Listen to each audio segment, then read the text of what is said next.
Hi, my name is Angela and I'm from the A-Life, and I'm here to take you through a wrist routine. So often people find weight bearing on their wrists when it comes to doing exercise and movement a real problem because number one, we don't spend a lot of time. We spend more time on our lower body weight bearing than our upper body, and that's just naturally how we are as humans. But if you're always at a desk and then your movement of choice is more like running or walking, you've completely missed this whole part of weight bearing through the upper body. So it is important to spend some time weight bearing, especially through your wrists, because it just does need that amount of pressure in order to adapt, so that when you do go to do exercise, when you're doing more advanced things or just simply weight bearing on your arms, you can handle that pressure without it causing pain. I will say that this video is specifically for the wrist, but it is important not to look at just one body part in isolation.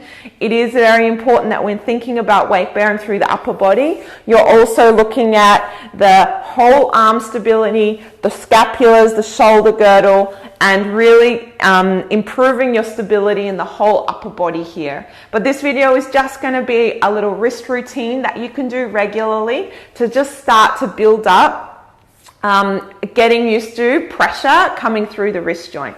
So I'll say first that a lot of people have a bit of trouble getting into this weight bearing position because they, number one, don't have the range here. So if you realize, if I bring my fingertips back and you only get to, say here, maybe if you kind of pull on the fingers a little bit, you can get there, but there may actually be a range issue that you need to work on in order to, because if you're on the ground, you want to be able to get 90 degrees at the wrist here. So that might be one thing you need to work on, is the mobility of the wrist. And the second thing is being able to have a really stable wrist joint. Okay, so let's do it. This first one's a little bit of a warm-up. It's also really nice to do before you start anything that does involve upper body weight bearing. You can come onto all fours, and to generally make these wrist exercises easier, you just bring the knees closer. And to make them a bit harder, you bring them further back or you come onto your toes. Okay, so from here, we're just going to be shifting from left to right. Shifting from left to right, putting your whole body pressure through one side and whole body pressure through the other. All right, so let's just go fingertips forward, just pressing, keeping the arms straight, shifting over from left to right. And then what we can do is change direction, so you can turn the fingertips out. Go a few times there, and we're using this as a bit of a tool to just see where you're at. We can go back. Again, if it's too much, you might want to bring the knees a little closer. Bring the fingertips out again. Maybe forward. You can even go in here. And you can even try and see what range you've got if you turn the fingertips all the way towards you. So we don't want to cause pain. We're just noticing which ranges cause a bit of discomfort. You might want to spend a little bit more time on that angle. Because what we want to build up is that you can weight bear on your wrists in any position without pain. So, in order to do a push-up, you shouldn't have to have the fingers in the exact alignment for it to be okay. You want to have a nice adaptable body. So we want to try all directions. So you can do this for time and just spend a couple of minutes just moving from left to right. All right, cool. This second one is called a first knuckle raise. So what we do is spread the fingertips. You want your shoulders directly over your hands. So all the way over. So if you need to bring the knees closer in order to get the shoulders over the hands, then do that. From here, the thumbs come off the ground. And what we do is we come up to that first knuckle there and we control the way down. Elbows stay straight. We come up to the first knuckle and we come all the way down with control. So we're controlling both ranges, keeping the shoulders over the wrists. So what you don't want is, as you come down, to shift your body back. You want to keep yourself all the way forward, up and down, up and down. So for 5, we'll do 5 more. So we'll go for 10 here. 4, 3, 2, last one. Now, to start with, you might want to build this up, say 4 sets, just keeping the fingertips forward with 10 in a row. You can also try some different directions. So turning the fingertips out, thumbs lifted, it's exactly the same. Up, control down. Up, control down. Up, control down. For 5, 4, 3, 2, and 1. Okay, so that's called the first knuckle raise. You can also continue that through fingertips back. It looks this way, thumbs lifted. We do the same thing. And you can go even fingertips inward, up and down, controlling. So again, we're just getting some different directions on the wrists so that it learns to adapt and become nice and strong. All right, cool. So that's the first knuckle raise. As I mentioned, I'd be doing maybe 4 sets, 10 in a row. If you need to, you just shake it out and you reset. You want to be building that up, so as you get a little stronger, you bring the knees further and further back to put more weight on the wrist, but still being able to control the way down.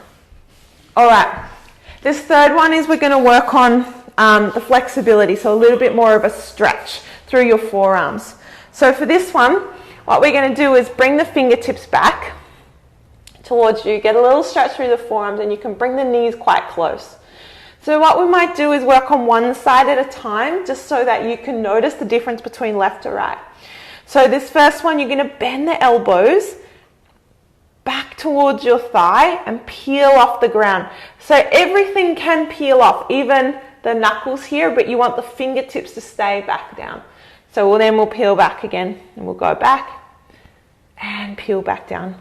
2, 3, 4, 5. You get a good stretch through all the fascia through the front of the hand here and the forearm. 7, 8, and this last one, 9. We're going to hold for 10 seconds. 1, 2, 3, 4, 5, 6, 7, 8, 9, and 10. All right, cool. Give it a little shake if you need to. We do the other side. Tuck the fingertips, go towards you. Bend the knees. All right, peel back. So you want as far, if your elbow doesn't reach your thigh, doesn't matter. You just peel off the hand as much as you can. Peel back, open up through the forearm here. 3,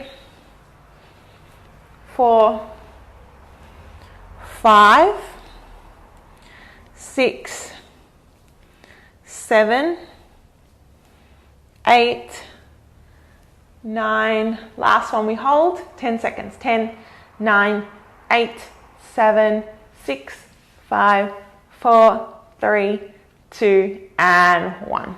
All right, give your wrist a little shake. So this last exercise I'm going to show you is more of it's a nice kind of decompression for the wrist if you have been, spending a lot of time in this kind of weight bearing position. So what we do is we bring the hand the other way. So we're so used to doing this that we bring it the other way. So back of the hand goes on the ground and we straighten the elbow. From here with the other hand, you can just kind of press it down so that, just lightly, but just so that the hand stays stable. And from here, we just give a little twist to our forearm, forward and back. So the eye of the elbow reaches forward and twists back. 8, 7. So this is something you can do even in the middle of a workout. If you do get a little bit of tension, I often do this just in between like a handstand practice if I need to just give my hands and wrists a little break. If you want a little bit more, we can stretch through this forearm a little bit further. You can fold the thumb in towards the middle and you just hold it there with the other hand And you can just hold, like I've got a lovely stretch there right now, or again, you can go for a little twist, your choice. All right, and then we do the other side again. You give a little shake. All right, so back of the hand on the ground here. We straighten the elbow. This just might be enough, even just doing that. And then if you want, we just give a little twist. See if it's a little clunky and needs any extra love. And then if you want that little bit extra, you fold the thumb in with the other hand, hold it there.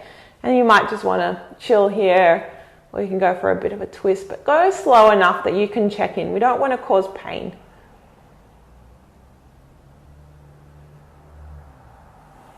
All right, cool. And give your wrist a little shake. So this routine can be a great warm-up to any workout that you're doing before. You can also use it on its own if you know strength. You need to stabilize more through your upper body and you need to build some wrist strength. I highly recommend doing this just in like a small 5-minute batch on its own, maybe a few times a week. And I will just say that if your upper body stability is something you want to work on, also make sure you don't just address the wrist, but you address the whole upper body. But I hope that helps you guys. Do it as much as you like. Let me know how you go, and if you have any feedback, see you later.